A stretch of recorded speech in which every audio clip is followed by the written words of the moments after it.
Hi, I'm Sopnendu Mohanty. I'm the Chief Fintech Officer at the Monetary Authority of Singapore. And for me, Japan is a second home. I came as a young graduate here looking for a job, and my first job was in Japan after I came out of the school. So I was in Japan very, very long time and started my career here. So if I compare with Japan, when I came here and joined the financial system, it's quite different what you see today. I was joking with regulators that when I was in Citibank in Japan, I was so scared about regulators. When I get the word regulator, there's something I have to be serious about. There's a psychological impact on us as a banker. But now you find the regulators are far more willing to engage in the ecosystem. I think that's one significant shift. The ability of the regulators to interact with the market has become way more simple, way more engaging, and way more meaningful. That's one. Second thing, the kind of participant in the markets. Earlier, when we came in, it was a bunch of foreigners and largely domestic market. Then the equation became somehow more foreigners came in. They walked in the Japanese market, and we saw a lot of international interaction here. Then came a period when it went back to the previous structure. Now, again, things are back. You see more international participation here. You go around this financial district, we find bankers from everywhere in the world working in Japan. I think that's also, which was a big part of this character of this whole Japanese financial system.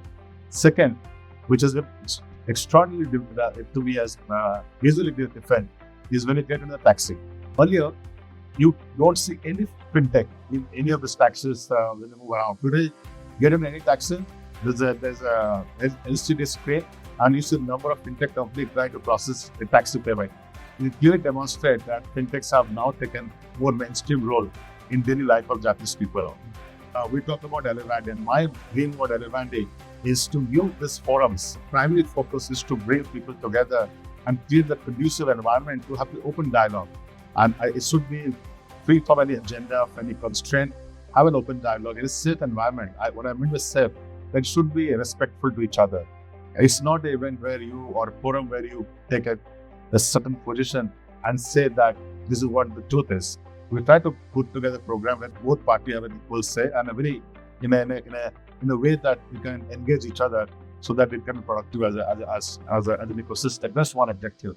So, Elevandi, so primary focus in Japanese market, the first focus is to bring people together, have this open dialogue, have this ability to share the constraint they feel as they operate in the market. Yesterday, we spoke about access to funding. Japan has, I believe, $18 trillion of deposits, and how this deposit can be deployed for Asian fintech transformation.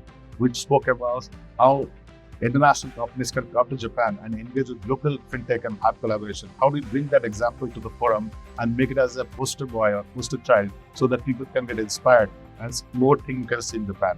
Lastly, the talent. I think talent is just a big challenge to every ecosystem. We see in Singapore, and now in Japan, you see the same challenge. How to change the talent configuration. And can only come for an internal organic shift or more international talent coming here and bringing this collaborative approach here. I think both will work. So, better focus on how to get the new talent to the ecosystem, and that's why Elevandi is going to work in Japanese ecosystem to bring the talent part to the discussion. And it's quite a revolution for me. What I didn't expect is the amount of desire by Japanese founder to actually step out of Japan and go to Asian market and actually move their families. So